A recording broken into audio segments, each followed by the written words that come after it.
special edition. Merry fucking Christmas. Hopefully, everyone had a good one. Did you just steal my Snapple, bro? I did steal your Snapple. No, it's not a Snapple. It's a yerba mate. I didn't know if you went. Did you get that? That bottle's so synonymous, though, with the Snapple form. Or is it just me? Or the Yoo-hoo form? That's looks like it's probably like any. How dare you? You put it on the table, and I'm like, all right, cool. I got it out for me, I think. All right, cool. And then I But realized there were two.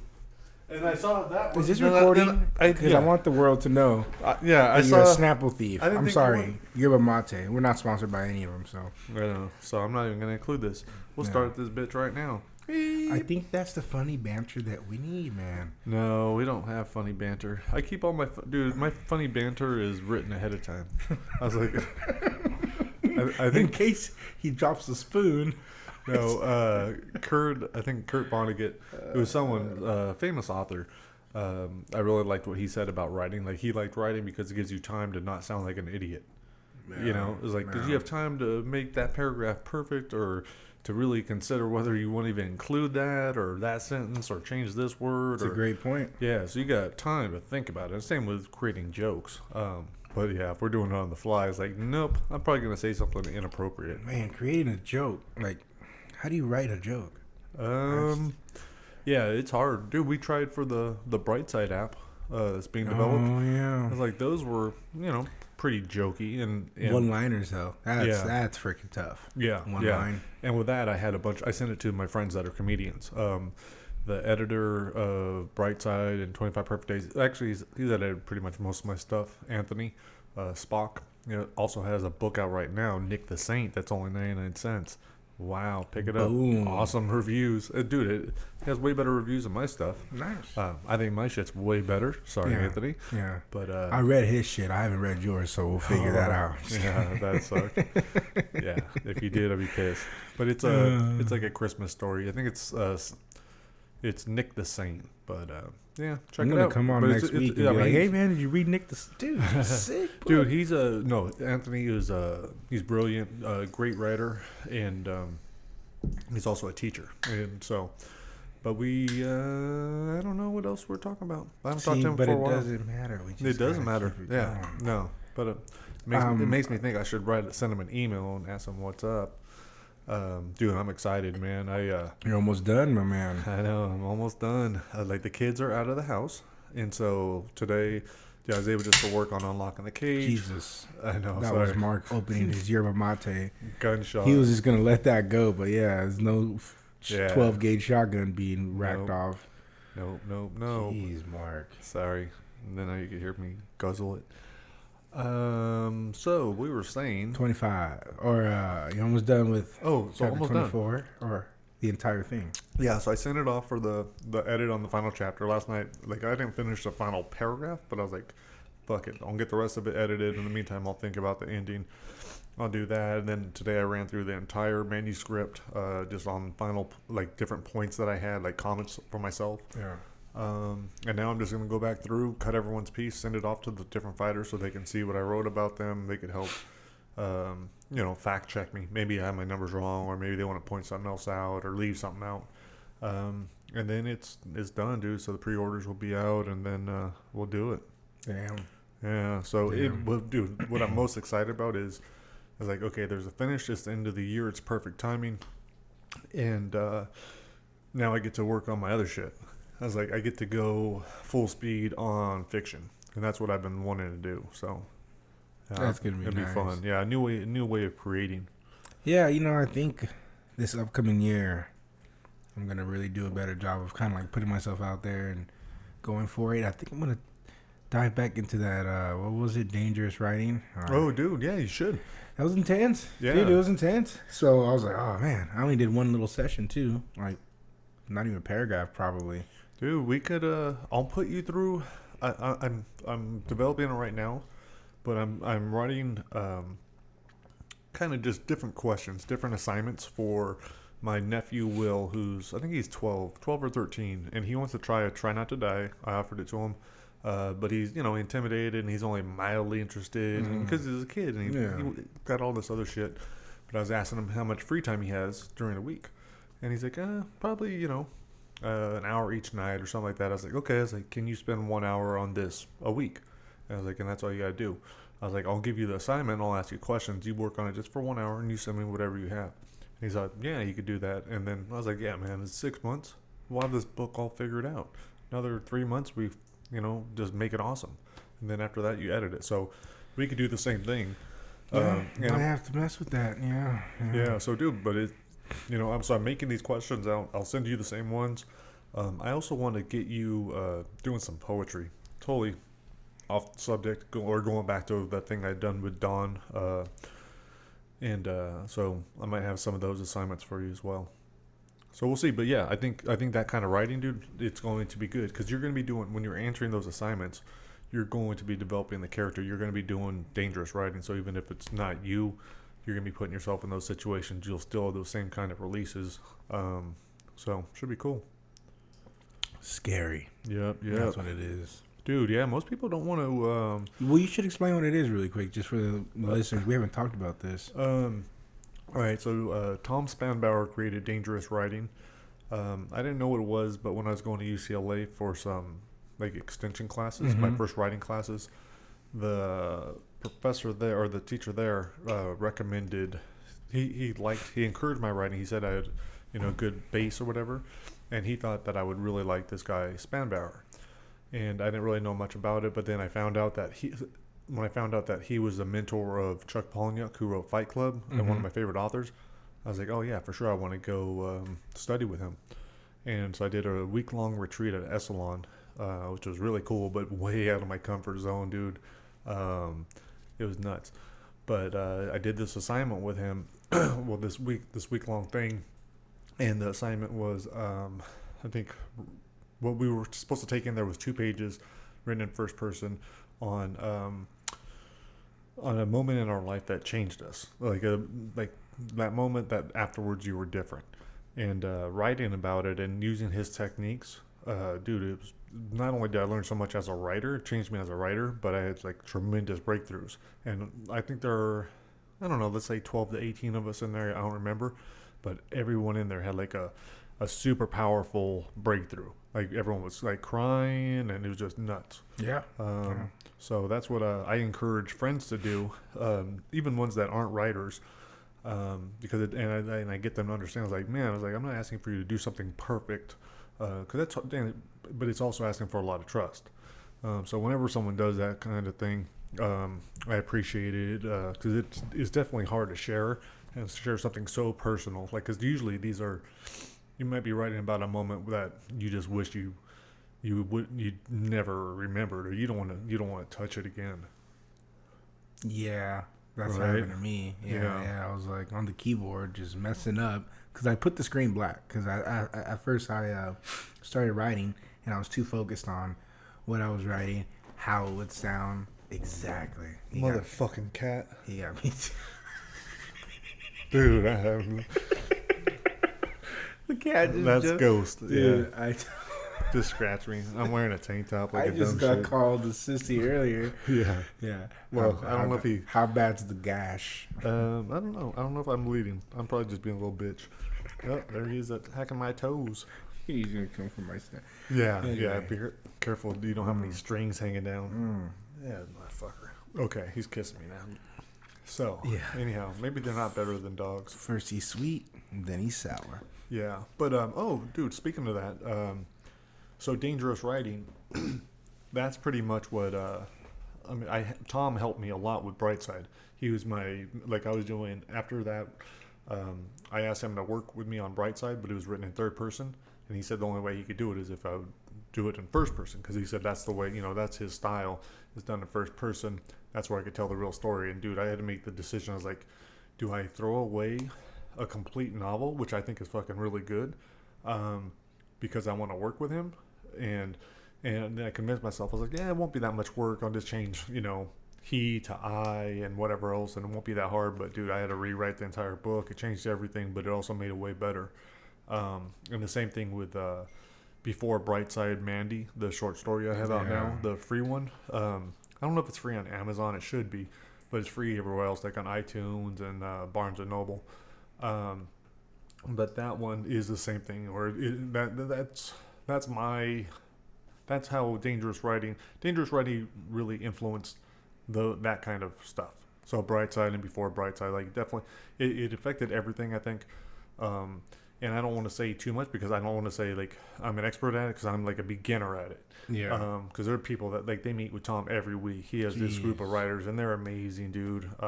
Like I would like to get there, but I also realize like, I'm not going to because I don't have, I don't know, maybe I don't know, or maybe I'm going about it a different way, or maybe I want to develop my own style. But I do admire their writing. Yeah, I think Tom and Sage, Ricci, they're brilliant writers. So yeah, but anyhow, so if someone wants to do that assignment though, man, you guys should do it. Yeah, I definitely recommend it. So what you do, just think about a moment in your life that after you were different. I think that's how Tom worded it. And just come up with this list. Try to get like 10 different things, and you're not going to want to write them down. And then pick the one that you really don't want to write about. Like the one that you just like, oh fuck, man, I did that. And then write 2 pages, and then I would have to walk you through the rest. But if someone's really interested in doing it, you listen to this, you know what? I'll do it with you. So at least for one person, maybe 2. Yeah, so just email me, mark@marktilius.com if you want to do the exercise, and I think it'd be good for you. Everyone that's done it, dude, they got something from it. Yeah, so, I did. And just that one little scene. I was scared to go back to it yeah, for a while, you know? So, yeah, it's good that's cool. stuff. Yeah, I think it's powerful, and we were kind of touching on it earlier, but I think that's one thing people don't want to do. You don't want to look at yourself, man. You don't want to look at that old shit. But that's something I've been doing lately when I realize when I'm judging someone else, dude, I'm like, I'm a piece of shit. I was like, I know what I've done. I was like, I might not want to think about it, but I've been here and I did this, and like, I'm no excellent human being. I was like, I might try to come off as one and pretend I become this great dad or whatever else, and maybe I have good characteristics, but at points in my life, like, there's shit I'm ashamed of. Yeah, you know, it's hard like, not to have any of that. You don't want to sometimes look at that stuff or hurtful things that happened. But the whole, I think Tom's thinking is, man, he's like, no, you like scrub that wound open. You tear that wound open and you look at it and you take a real deep look at it and you try to return to that moment, and then I don't know. I think it brings about a lot of forgiveness for yourself. Helps you deal with it. I was just gonna say I forgave myself or really? whatever it is I wrote about that. I forgave that person at that point in time. I was like, well, of course you did this after, and of course you felt like that because of. And it was just easier for me to see it. Yeah. And then written the way it was very shocking and alarming to me. So I was like, oh man, this is wild. So interesting stuff, dude. Interesting. Yeah, and dude, like with you taught yourself to read, right? Pretty much. I went through the school system, but but you didn't have that. What did you have going into kindergarten? Yeah, no. My mother was like nearly illiterate. I mean, she could spell our names and write our names and stuff, but yeah, it was pretty. Like, I was never read to, or like, no, like if bills would come in and stuff like that, she would ask my sister or herself or me to read it and make sure what we need to get done, and you know. So, I mean.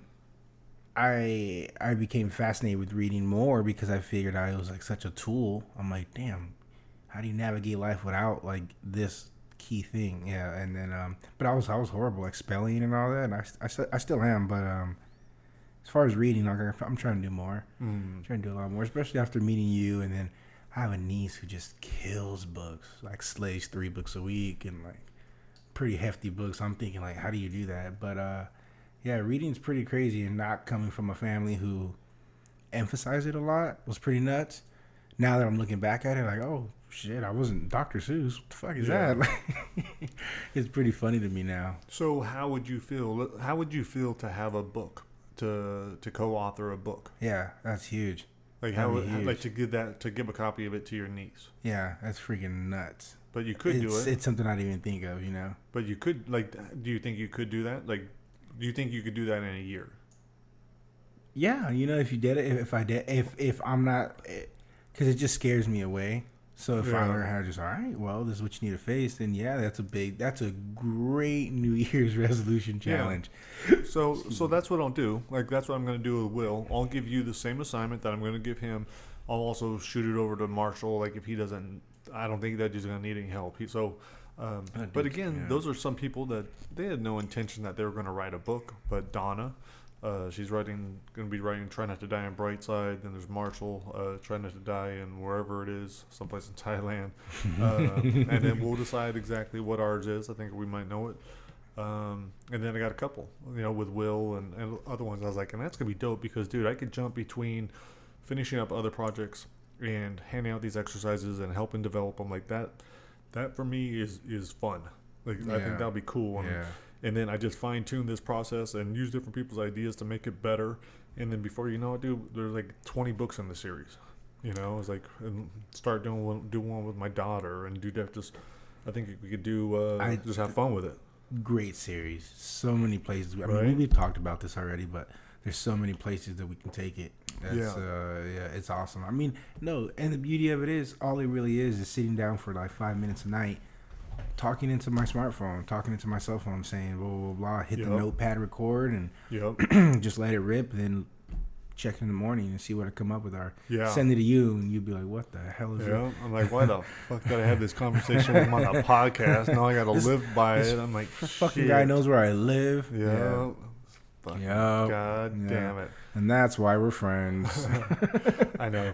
Every once in a while, dude, I'm always going outside late at night.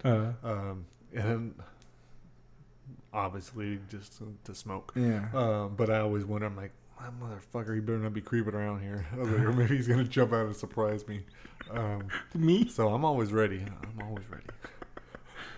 No.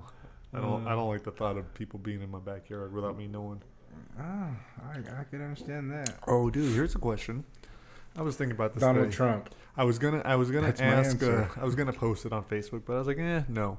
I was like, dude, when does it become awkward for me to not offer marijuana to people in my backyard, like the gardener or someone that's working or someone that's just out there when I happen to be out there smoking, or like the pool guy. I was like, when does it become awkward, and does it become less awkward if I have my clothes on? Man, you're really cutting deep here. No, I always have my clothes on.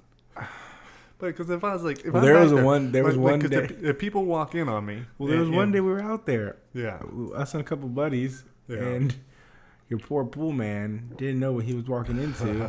It was a Tuesday afternoon. It was a Tuesday afternoon, and we had just experienced some awesome stuff, and we were swimming too, so we're all just in our briefs, like the average man swims, right? Wait, are these the briefs? Are they just like the chonies? I had on shorts. I don't know what you're talking about, but let's just say everyone had on shorts, swim trunks, big ones, baggy, nothing was showing. But what's funny is he came the next week, and I was like, "Hey man, sorry about that. Didn't know you were coming that day." He's like, "Yeah." He's like, "When I walked back there, I thought you guys were all a bunch of SEALs or Marines." I was like, "Only one of them, and you wouldn't have guessed which one." No, you wouldn't. I was like, "But thank you." Proud of that. I was like, "But thank you for making me feel sexy." Yeah. No, he was cool. But to answer the question, I would think it's more awkward not to offer. Right. That's what I don't want to do. Because they can always just turn it down and realize, because it's an awkward situation. If everyone knows that those aren't cigarettes. Yeah. So it's an awkward situation. No, I was like the bubbling, dude, the bong. So I usually offer. I'm like, hey. Yeah, no, I mean, the worst they can say is no. Has anyone taken it? I can't say. I had you could say and yes. And dude, this is all pretend. I would never offer drugs to anyone. I never do drugs, even if they are totally legal. I just make that up. It's just part of my character. Well, it's legal now in California. You physically give someone some weed. You can't sell it to them, but you can't give it to them. You can give them an ounce and say, "Here's a gift from me to you. I love you. This is a gift." That's cool. Yeah, so that's pretty awesome. Yeah, that's how it should be. Yeah, it's natural. So during that time, which is this year, I did that to a cable guy who was coming to put my internet up. I don't know. I forgot what provider. But yeah, he took it too. I've done that. Yeah. Yeah, that's cool. Yeah, that was cool. And wife always thinks it's a little weird, but I'm like, hey, why not? If something's awesome, share it. But I was a single guy, and then he was a guy. So we were just two dudes in an apartment. Oh, I thought you ulterior motives. So then I locked him in, right? And then things got weird, right? And you're trying to squirm, but I like them squirming. Yeah. And then, No, you want to put up a fight. yeah, if they don't, then what's the point? Yeah. Well, this is Yeah. rules. There's rules of engagement here. Oh, I think I'm gonna be bringing my buddy Mark on for a podcast. I might already mention this shit. We're gonna do it this week, but we're gonna do it next week. My buddy Mark Signs. Been friends with him since probably freshman year. Oh yeah, freshman year in high school, and then I think he was the one who turned me on to marijuana. So thank you very much, Mark. Wow, but back in '85, huh? Yeah, it was a long time ago. Goddamn. Yeah, I'm old. 85. I nailed that because that's the year my sister was born, and you're my mom's age. Yeah. So, yeah, it's been a while. But we're going to talk about metal music, and because he's a big metal the head. great influence it was on you? Yeah, and because I get to be a guest DJ pretty soon on Sirius Radio's Nice. Ozzy's Boneyard. Yeah, which is awesome. Awesome station. And I got to pick 5 songs. When is this? They still have to record it. I don't know when it is. So they have to. I already sent them whatever, sign the release, and then they're gonna call me. We'll record it, and then they play it. That's cool, dude. So I get to pump my stuff. You can't do Crazy Train, bro. No, I'm doing some Slayer. I'm doing, but with Slayer, dude, Are you doing that Hitler song from Slayer? Or no, Angel of Death. Angel of Death. You know, that's a fucking awesome song. That was one of my favorites. I haven't been playing it though lately. But I used the quote from I start off the Twisted Reunion with a quote from Slayer, and it's criminally insane. So that's a song. That's a good one. Yeah, that's actually good. I remember the video. Oh, do you? Oh, you saw Eyes of the Insane. Yeah. You watched that one. So, that's a good one though. I think that should be the what was I gonna say? What did I say after that? I said that should be the recruiting commercial. Oh yeah, that's what that should be. Dude, that's nuts. Really quick. Oh man, I had a great question. You fucked it all up. Damn it. You fucked it all up. I do that all the time. Jesus, I was holding on to it, but you just tell them what it is, or this might be weird. Yeah, it's gone. I'm not even gonna try that. All right, good. Bring it back. So what were we talking about? Fuck. It would have changed the podcast. So what's up with this next year? I'm gonna have fun, dude. I'm gonna release Unlock in the Cage.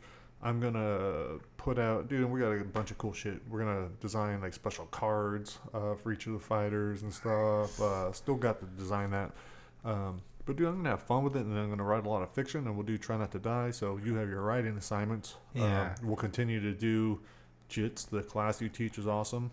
We teach. We kind of, yeah, but anyway, I have to cover for a couple weeks. We didn't do it tonight. I kind of, it's that time. Like, I think our yoga studio is dead too. But yeah, no. Next year, what's big for me, man? No, I think the biggest thing for me next year is I'm buying this new little gun. It's like a little 22. It's really, really tiny. It's a palm. It's like fits in the palm of your hand. So you because just, like, I got a new sneak job. up to people and just shoot No. them? It's from a new job. I'm a new male prostitute. Oh. So you never know what happens. So you gotta have a nice little sidearm that fits in your stockings.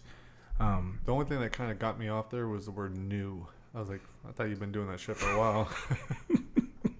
And I didn't know about the gun. I didn't know it was necessary. But I guess if you've been doing it for a while, you would know. Hey, depends. Look, what area are you working? Look, well, it depends. Garment District. Yeah, that's all the way down to Whittier. Yeah, La Cienega, maybe. That's a good spot. Yeah. I like how we could keep this going. Yeah. No, but I have a new home. Oh yeah. That's awesome. Yeah. Congratulations. Me and my girlfriend purchased a travel trailer. And we're gonna travel in it and just stay in it, and I mean, basically we're gonna be driving in it, basically living in it. Dude, that's awesome. Yeah. I just I never watched TV, but we were at a restaurant or whatever, and they had some bullshit show on.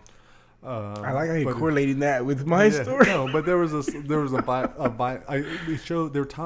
4 people talking about viral videos. I'm like, really? I was like, if I want to see viral videos, I'm just fucking click on them. But they talk about it. But there was one about this couple that lives in a van, like a whole family, and they just drive around New Zealand and they film their shit. I think I've seen that. Yeah, so I was like, dude, that'd be a cool way to live. I told my girlfriend, there's this couple we watch. It's they're a YouTube sensation. They're Gone with the Winds. Cute little couple, man. They started off in a little mobile home. I think I probably told you. They started off in a little mobile home, and they moved up.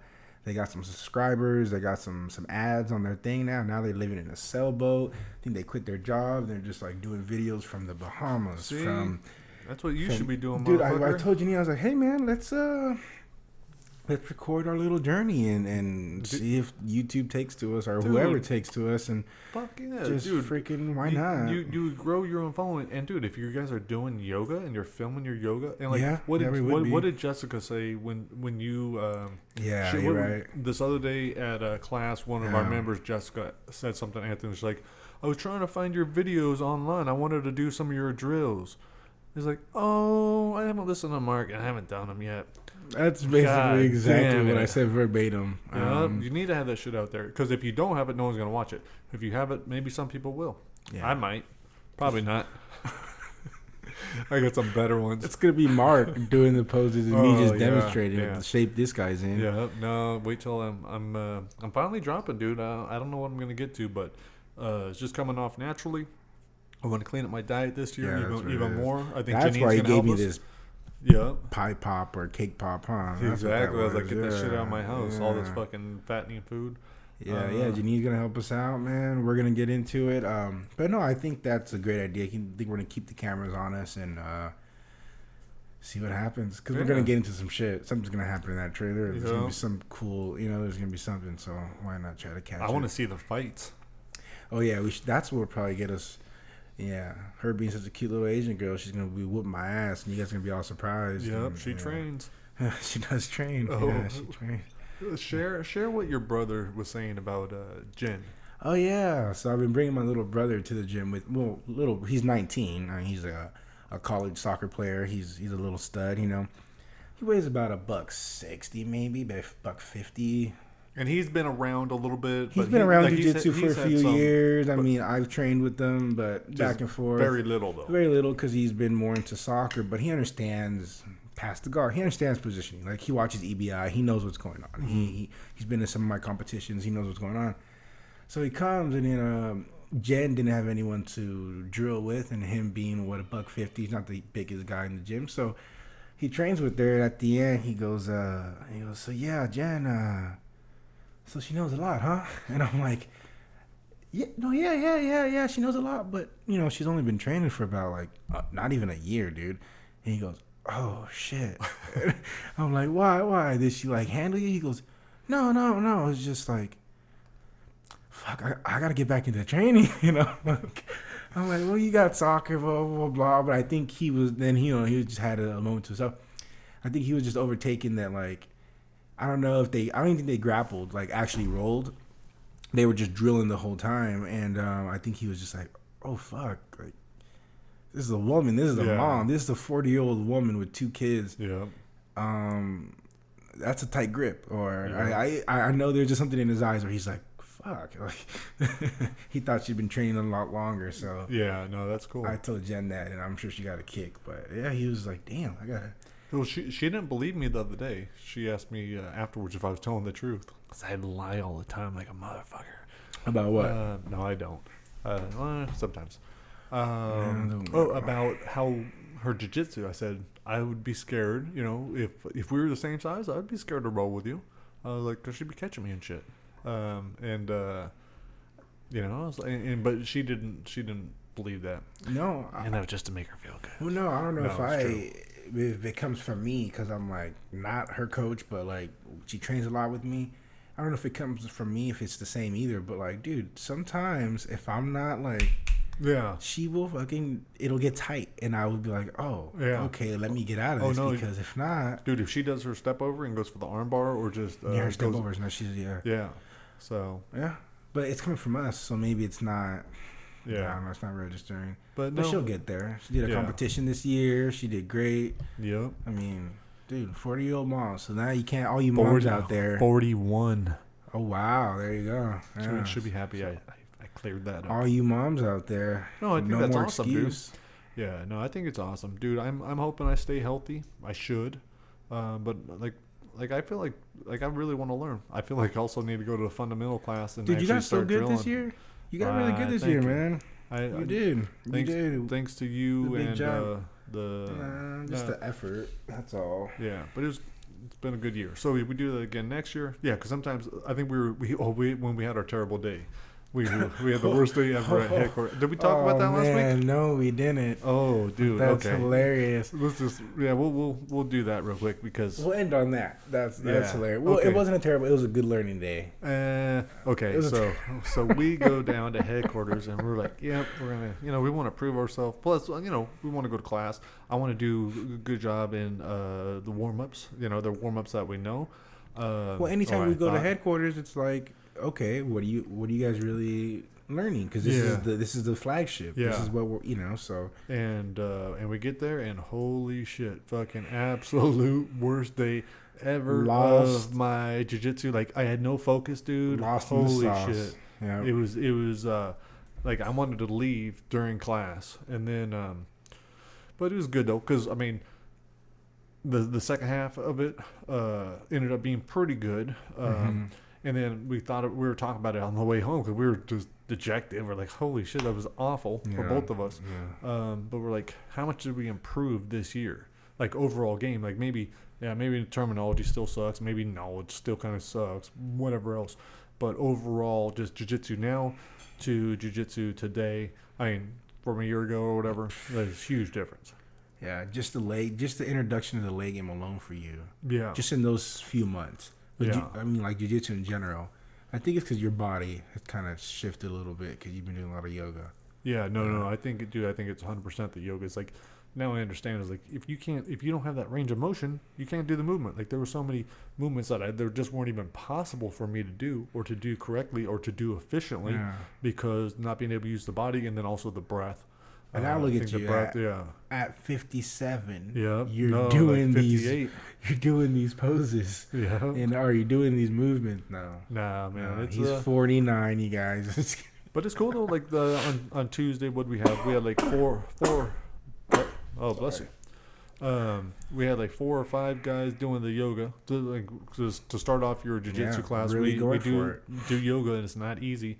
And these guys, I don't know if they'd ever done it before, but they're going for it. And then now they're seeing like, okay, I understand why we're doing this. It makes sense. And and I tell everyone, like, fuck yeah. Well, it's nice to have you in those classes because like they can look at me and they can be like, well, yeah, he's an instructor. He might not look like it, but he's an instructor. And then but I point at you and I use you an example sometimes, and they're like, damn, well, Mark's just as big. And blah blah blah. So that's what I feel like. If a tall awkward fucking white dude can do it, old guy can do it after years, and anyone can. All right, just hitting those poses with a snap to them. No, but it's interesting to see like, and a few of these guys that have been coming, have been training for at least a year or two, and I mean they would say it. They're stiff. Like every guy is stiff before he like.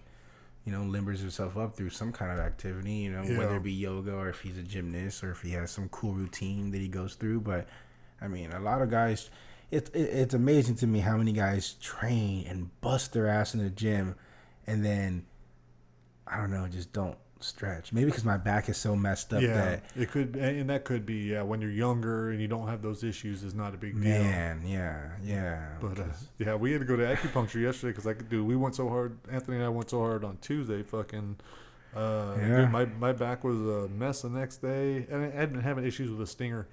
But then I did acupuncture. But on the way to practice today, I was like, I had to go in. I went in early to train with Jen because no one was there. Mm-hmm. Yeah, and I was even thinking on the way there, I was like, I need to spend at least 5 minutes. Like, I hope she understands I need to spend at least 5 minutes stretching because otherwise, like, my body just is going to get fucked up. Take care of yourself. But, man, why don't we wrap this shit up? It's getting late. I'm tired of talking to you. I don't like you either, brother. No, it's been fun, dude. It always is. It's been a while. We'll do this when we had Christmas and all that stuff. New Year's is coming up. Hope everyone is safe. I will be home not doing shit. That's the way to go, man. Yeah, I'm a hermit. But it's cool, man. I think we might have great. We might have some friends over. I would have all my friends over, but I don't think ahead of time to invite people. Like I didn't know what we're doing, and I'm a last second kind of guy, and I assume everyone else has plans. So question. Yeah, no, you're not invited. Is there room for two? Do you have a dilemma choosing which friends to hang out with or mix which friends to mix together? Oh, sometimes there's certain friends like, yeah, no, I can't bring like him and fucking him and him. Just no, that's not a good mix. I don't know, but Okay, cool. I think for if it was a big party, like everyone would be cool. I wouldn't mind. Yeah, Like yeah. I could bring all my friends to like a big party, but if it's But only gonna there's be like certain four of us, things. it's like, that dude's not gonna fit in. Like he's not gonna be comfortable here. He doesn't do this, or he's just kind of a dick. Yeah, Or yeah. whatever. Like you wouldn't invite, Or- you wouldn't invite me to all kids party where I can't smoke or hang out. Exactly, exactly. All Yeah. Bailey's fucking recital. Yeah. Like what are you doing here? I love Bailey, but Exactly. all right, man. Kind of like that. Yeah. Fuck, man. You know what? I thought we were all out of stories, but we're not. So at the end of every episode, you guys probably got it by now, but we play a short story. I thought we were all out of originals, but we have the new ones from Repackaged Presents. So they're in Twisted Reunion now, narrated by T. Quillen. Instant terror. Susie Cohen had no one to blame. If she hadn't procrastinated, she could be asleep instead of walking the 3 blocks to the computer lab in the middle of the night. Her 12-page archaeology paper was due the next day at 1 o'clock, 1:50 if she turned it in at the end of class. But Susie had barely finished the introduction, and even that was pretty sketchy. The freezing wind sliced across Susie's face. She adjusted her scarf to cover more of her nose, but the thin material did little to protect her lips and skin. Instead of braving the streets, she cut through the campus, the slush seeping into her boots with each step. 2 of the lampposts were out and a third flickering, but there was a blue light safety phone just up ahead. The crunch of hard snow came from behind. Susie acted like she hadn't jumped and casually glanced over her right shoulder. No one was there. It was just her imagination turning crackling ice into the steps of some crazed stalker. No more horror movies for her. Susie concentrated on the task in front of her, a flight of ice-slicked stairs leading to the lower quad. Not about to slip again, she pulled both hands out of her pockets, one gripping the metal railing, the other pressing against the brick wall. Susie had already made a fool of herself outside the cafeteria. She found out the hard way how much a bruised tailbone could ruin late-night extracurricular activities. Her boyfriend, Tom, hadn't been too happy about that. Maybe boyfriend wasn't the right word. They had been together for nearly 2 months, but he wasn't sure what he thought of her. Susie liked Tom a lot, maybe even loved him, but it was hard to believe he could feel the same way. I mean, he was a senior captain of the football team and could have any girl he wanted. And if the unpleasant rumors were true, he nearly had. Still, he was with Susie now, and that was what mattered. Tom swore to her that she was the type of girl he was looking for, someone loving, sweet, and selfless. The exact opposite of his last ex. That crazy chick had refused to give him back his varsity jacket and actually tried to stab him when he broke it off with her. 2 steps to the bottom, Susie heard the fall of footsteps again. The crunchy splash was unmistakable. No longer caring what she looked like, she whipped her head back to catch a glimpse of her attacker before he lunged down on her. She was too low to see anyone. The guy was probably just waiting out of sight. Susie hurried down the stairs and made it halfway across the block when she heard someone. She spun around and spotted the bundled body exiting the stairway. The guy was large, dressed completely in black, and he was heading right for her. He'd catch her in less than a minute unless she ran. Susie knew she was overreacting. The guy was probably a student. Why else would he be on the quad? Unless he had just committed a crime. Or wanted to. Susie hated herself for listening to her roommate who told her to leave her cell phone behind so it wouldn't be a distraction. She couldn't even pretend to call the police, and there wasn't a blue light around. Susie wasn't going to run, but she also wasn't about to wait for the guy to catch up. Without checking for traffic, Susie jumped off the curb and darted across the street. Judging by the sound of it, the guy had stayed on his side. A quick glance confirmed this. The only problem was that he was mimicking her pace, keeping a few steps behind. He had been in such a hurry, and now he couldn't pass. If he crossed the street, she would run. The computer lab was now only a block away. Surely she could make it there before he caught her. The two of them continued down the street, matching step for step. Susie passed the chapel and finally saw the lab's angular glass roof slicing into the night sky. Usually it was closed by 10 o'clock, but during finals and midterms, the lab was always open. Susie hoped she wouldn't be up to see the sunrise, but she knew that would probably be the case. The lab had never looked so inviting. Bright light flooded out of the 2-story building, a warm welcome for anyone stuck in this crappy weather. She started up the stairs and took one last look to see where the man in black was. He was crossing the street, headed right for her. Susie scampered up the stairs and threw open the building's front door. She felt trapped inside the small, heated entryway. She yanked her glove off and pulled out her cold plastic student ID card, slid it down the electronic reader.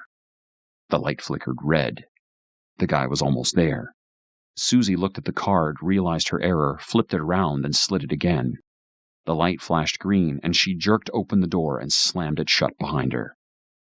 Less than half of the 20 or so students bothered looking up at the noise. Susie felt safer, but she still moved away from the door and checked out the building she'd only been in twice before. The computer lab was one large open room with a 2-story, high-vaulted ceiling. There were 12 tables, 6 on each side of the room, and a bank of printers lining the eastern wall. The bathrooms and payphones were down the hallway directly underneath the stairs that led to an office overlooking the entire first floor. Susie saw the lights were on in there. That's where the tech-savvy students kept watch and were available for condescending support. Those nerds loved it when a computer-illiterate ignoramus like herself came to them with stupid problems. Susie needed to pee but decided against going to the bathroom, at least until she saw her stalker. She figured the safest place to watch from was the far corner by the printers. She would be kind of tucked away, but still be able to see the entire room. She'd be safe. Besides, what could he do with all these people around? By the time Susie made it to the corner, the guy in black had passed through the security door. That meant he had to be either a student or a teacher, or he'd stolen a card. Susie pretended to use the printer while she watched the man stomp snow off his boots. He pulled off his beanie and scarf and started down the middle aisle. He didn't look familiar. Definitely a student, but older, probably a junior or senior, maybe even a grad student. The guy unbuttoned his bulky jacket. At the end of the last aisle, he turned right. He was headed straight for her and reaching into his pocket. Susie headed down the row of printers, barely stifling a scream. She reached the end of the aisle and looked behind her. The guy pulled a disk from his pocket and sat down at the last computer. Susie's cheeks flushed. She felt stupid. How many people saw her do that? Hopefully they were all too busy to notice. She quietly made her way to a computer station in the opposite corner of the room. After slipping off her backpack, Susie plopped down on the chair. She tried to slow her racing heart and took off her scarf and cap. Her forehead was slick with sweat, and it wasn't due to the heat, although it was nice and toasty here in the lab. Susie wiggled out of her jacket and tossed it onto the chair next to her. The guy was still sitting at his computer typing. It wasn't an act. How could she ever have been so frightened of him? He looked harmless, pudgy, and a little dumb. 10:40 p.m. Time to get to work. But how could she concentrate after that near run-in? Scare, whatever it was. Paranoia or not, her heartbeat was racing and she couldn't think straight. Unfortunately, she didn't think Professor Graham would accept that as an excuse. Susie signed into the system and clicked on her email. She'd checked it before dinner, but most of her California friends wrote her later in the day because of the time difference. Josh, her boyfriend from high school, only sent her stuff at night. She hadn't told him about Tom yet. Maybe she would after Christmas. Probably not. Susie wasn't big on confrontations. Everything was spam, so she slipped in her flash drive and opened her paper. It was depressing to see those 2 small sentences surrounded by all that suffocating white space. What really pissed her off was that archaeology was supposed to be an easy class. That's why she took Rocks for Jocks. Figured it would be an easy A. If she had known it was going to be such a pain, she would have taken it pass-fail. But she hadn't, so this paper had to be good. It was time to find some interesting stuff online and reshape it with her perfected practice of plagiarism. Bling! An instant message window popped up on the screen. A pleasant surprise. The screen name, Urahote, wasn't familiar. Susie sounded out the letters and smiled. Must be Tom. He was always being cute, but he was supposed to be at the bar. He must not have gone. If she hurried, she could make it back to his place by a decent time. Susie clicked on the bubble to open the message. It simply read, "Up so late? Paper's due tomorrow. Going to be a long night," she typed. Susie sent the message and returned to her paper, typed Pompeii in the search area. In a split second, thousands of documents were at her fingertips. Images of charred bodies curled on themselves, panicked faces buried in the ash. Bling! Another message window popped up. She clicked it. Want it long and hard? This time, Susie's fair skin burned bright. Tom could be dirty. This was one of the things she liked about him. But she had to get her work done. She typed back, "Sorry, but I'm afraid it's going to be long and hard enough without you." Susie clicked on the article about erotic art. A quick glance promised some interesting points she might be able to rephrase in her paper. A dirty little statue of Pan giving it to a goat. Bling! Another instant message, but this time the screen name was different. I'll be in you. Amused by the name, she clicked it open. Why, did you bring your baseball bat with you? Susie sat and stared at the screen. What did that mean? She scrolled back to her last statement and understood. Tom wouldn't be that dirty, and it surely wasn't Josh. He was too sweet. She typed a new message. Who is this? Instead of checking out another article on Pompeii, she sat there, waited for a response. If it was Tom, he owed her an apology for pulling this when she was trying to work. A few seconds passed. Susie started back on the paper when a message blinged on the screen. It simply read, "Guess who?" She didn't know what to do. What if she wrote Tom's name and it was Josh, or vice versa? She didn't know what to write, so she just sat there. Bling! She opened the next message. I said, "Guess who, bitch?" Neither guy would write that to her. No way. Not Josh, ever. Not even Tom when he was really drunk. Neither was that mean. She didn't know anyone that mean, male or female. She typed, "An asshole," and pressed enter. She had to concentrate on the paper and ignore the prick. Someone was playing a stupid joke on her. They might not even know who she was, for that matter. She'd created her screen name Too Hot for You when she was still in high school. It was a lit billboard for attracting unwanted messages. The dreaded noise rang out again. Screen name, I hate you. She didn't want to open the message, but felt compelled to. Good guess. How'd you know? What a smart Ivy Leaguer. George and Helen must be proud. He knew her parents' names. That meant it had to be someone from home. Maybe Karen told Josh about Tom and he went nuts. The cursor was zipping all over her screen, her hand unable to steady the mouse. She finally guided it over the user's profile, determined to find out who it was and call him out. Hopefully it was Josh. It would make breaking up a lot easier. The screen was blank. The user hadn't entered any information. There had to be a way to figure out who sent it to her, but she didn't know, and she wasn't about to go upstairs and ask the nerds. If she wanted to finish the paper, she had to put the messages out of her mind. She still only had the 2 sentences, and it was 11:03. She'd wasted 20 minutes. The messages were nothing but a distraction she had to block out, so she muted the volume on the computer. Another message noiselessly appeared. Screen name, You a Ho. This was getting ridiculous. Whoever was doing this had a serious problem, but she wasn't going to play anymore. She refused to open the message and completely ignored the notification glowing in the top left corner of the screen. For almost 40 seconds. Better start answering me, bitch. Fine, she mumbled to herself as she pounded on the keyboard. You'll be sorry when I find out who you are.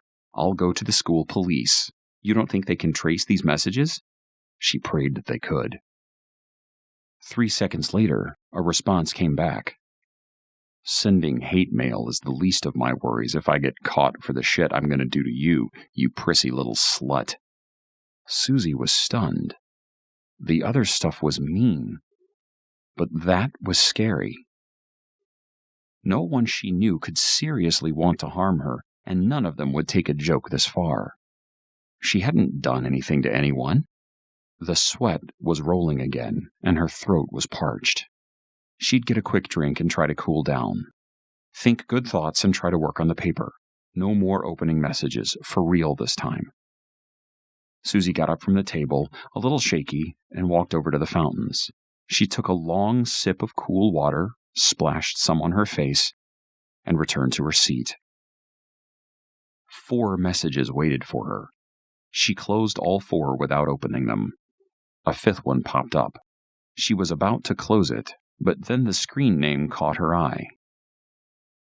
H2O for you. The guy was here. It had to be that creep in black. Shivers ran down her spine. The message had to be opened. I like your jeans. What are they, Calvin Klein? They really compliment your fat, slutty ass. He was in here all right. Susie rose halfway out of her chair. The guy in black wasn't at his computer anymore. She stood, took a quick survey of the room. There were only 6 people left in the room, and the stranger in question was nowhere to be seen. Another message. She opened it. See me yet? When you do, it'll be too late. It was one of the 6, but who? Only 4 were guys. 2 of them were on the far side facing away from her. It would have been hard for them to see her get up. The other guys didn't look like crazy stalkers, but then again, what did a crazy stalker look like? Was there a certain mold they came in? Did they have dark eyes, a shaved head, and a goatee? Or did they prefer those Poindexter glasses with a wild mop haircut? Those thoughts spun around in her head, not making any sense, just making her dizzy. She forced herself to breathe as she slowly scanned the room. The payphones, over by the bathrooms. She needed to call the cops. Immediately. Before she was out of her chair, another message blinked onto the screen. See you in hell. She didn't want to open the message, but she was terrified not to. Don't bother with the phones. Didn't you see me go over there and cut both cords? Should have been paying attention. And don't even think of turning to those geeks for help unless you want their innocent blood on your hands. Whatever bit of composure she'd been managing to hold on to slipped away. Susie wanted to believe the guy was lying, but she knew he wasn't. She had to call the cops, or scream, or do something. Another message, different name. I'll see you die. Don't think about running. You probably wouldn't make it all the way to Main Green. Too slippery. Might fall in the ice. Definitely wouldn't make it to Wright House. And I bet your life that you would never make it all the way to 308. The guy knew where she lived. He knew everything about her. Like a rat hypnotized by the serpent's sway, Susie opened the next message.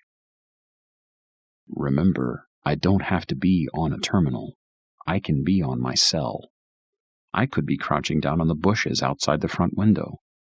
I could be standing right behind you. Susie whipped her head around so fast she felt something snap.